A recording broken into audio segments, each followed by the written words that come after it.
Let's show this. We just saw another post from President Trump. He says, I will be giving an address to the nation at 10 p.m. Eastern Time at the White House regarding our very successful military operation in Iran. This is an historic moment for the United States of America, Israel, and the world, he says. Iran must now agree to end this war. Thank you, says the president. Hal, the word historic. How historic is it? The U.S. just struck within Iran proper. I think it's pretty historic. You know, I can tell you that the U.S. has been looking at hitting Iran for a very long time. You got to remember, they took our embassy personnel, to include the Marines at the embassy, hostage back in 1979. And, the U.S. was leaning forward. In fact, it's kind of taken as if the Iranians had not released our embassy personnel or the U.S. hostages when President Reagan took over, literally on his day of inauguration, that the U.S. was ready to actually put military forces, uh, possibly in Iran, to come up with a military solution to get those hostages released. So let's just say we've been looking at Iran for a very, very, very long time, very, very closely. And so certainly from a military perspective, this is historic because we've actually struck with military firepower Iran. That's something that's very different that we have done. And so I think it is a threshold. It also it'll be interesting to see what happens within Iran politically. Generally speaking, when a country's attacked, there's a rallying around the flag, shall we say, of the body populace that will say, the nationalism will take over. Israel's been working on this really, really hard from a psychological dimension. They've been working on this for years to try and come up with when this ever happens, to deal with the sheer amount of hate and discontent within the Iranian people towards the current regime, and to try and mitigate that normal patriotic fervor, if you will, that happens when they're attacked, to say, hey, look, now's your time to overthrow this regime that you really hate. I'm going to tell you, that doesn't always work the way you hope it works. But with this thing taking out the nuclear capability of Iran for the regime, this is a truly devastating blow, which is now they don't have this on the table. And a lot of people are going to be looking at the regime and say, well, what do they have now? What could Iran possibly do other than just sit there and constantly get bombed by the Iranian Air Force unhindered? What can Iran do? And really, what they can do, strategically speaking, is now extremely limited, and that may work into the psychology, depending on what else has been going on. And of course, nobody's going to talk about that until we see something happen. That may work into the psychology where the Iranian people may get tired of the regime. And sometimes that happens in wars. They do. I mean, I'll give you a case in point. World War I and Russia. That's how we ended up with the Soviet Union, was they got tired of that, and the body populace, if you will, overthrew the regime. And that's where the Soviets came from. And so, yeah, sometimes things like that will happen. So, again, President Trump, this is the most recent post he has sent out. I just focused in on the word historic, Hal. I'm going to focus in on another word. Iran must agree to end this war. End, Hal. Does that seem like something Iran would do after something like this? At this point, I'm sure they're talking about that right now. Now, the only terms of ending the war that I've heard Donald Trump put out is unconditional surrender. That's pretty strong talk. That's what we did with Japan and Germany at the end of World War II. Haven't been a lot of unconditional surrender wars, so he has put that out there. Now, with that said, most think that we'd be willing to back off of an unconditional surrender, and I think the Israelis would be certainly willing to see Iran back off of an unconditional surrender. But really, what has happened kinetically, militarily, is that the core issue that started the war, that got this thing going, that core issue has been maybe not completely removed, but largely removed. Of course, the fear is that Iran will then try to come up with some other way to create weapons of mass destruction. And we certainly have seen that historically in the Middle East. Don't forget, Iraq tried to create a nuclear warhead.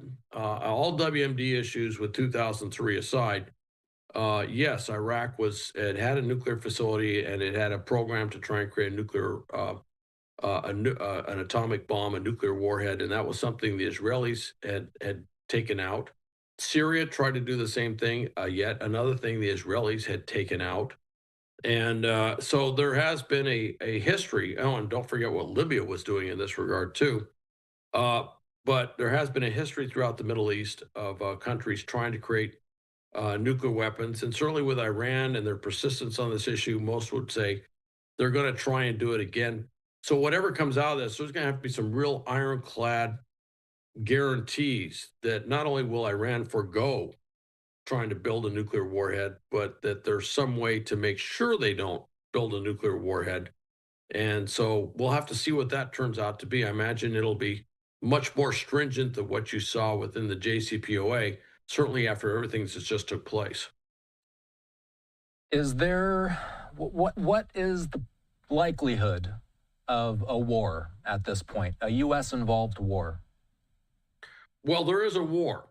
Right now, the war is primarily between Israel and Iran.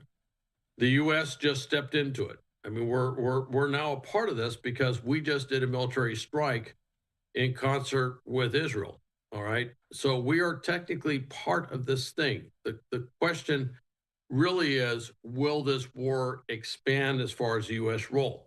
Is this a one and done? And will Iran decide that it's just not worth the price to try and engage the Americans, to basically lick their wounds, if you will, and say, let's not widen this war to engage the Americans more. That's the big question, is what will Iran do? And I'm sure there's a lot of back channel communication on this. I would imagine there's some things that we don't see being done militarily in the area to dissuade Iran from doing something that would be rather foolhardy in trying to engage with the U.S. militarily in a broader way. But the Iranians do some kind of foolhardy, stupid stuff now and again, and well, very frequently, I should say. And so it's not clear what will take place out of this. I wouldn't be surprised to see this happen and then see some other things happen in Iran, which may help shape whatever this turns into in terms of the decision or response that comes out of Iran. I'm pretty sure Israel has a few more, shall we say, tricks up their sleeve that they have not unveiled as of yet. So I'm kind of waiting to see, and if Khamenei does something where he decides he wants to declare a full war on the United States or something like that, I imagine there's some things in store for Khamenei and his regime that he probably hasn't calculated. We do know that President Trump has said that Khamenei himself would be an easy target, but the U.S. Hmm. Has not chosen to kill him. That was what he put on Truth Social not too long ago, Hal. As we look at this map, this kind of lays out some of the facilities of interest, including nuclear facilities. Isfahan is on here, Natanz is on here, Fordow is on here. We've been talking about Fordow extensively, especially for the past few days. Did the Iranians have time, given all the discussion around this site, did the Iranians have the time to perhaps move pertinent hardware out of this facility before strike happened? That's a darn good question. And I'm sure the Israelis have been asking that, the U.S., we've been asking that as well. I'm also sure that we had probably some intensive intelligence collection to try and verify if that had taken place.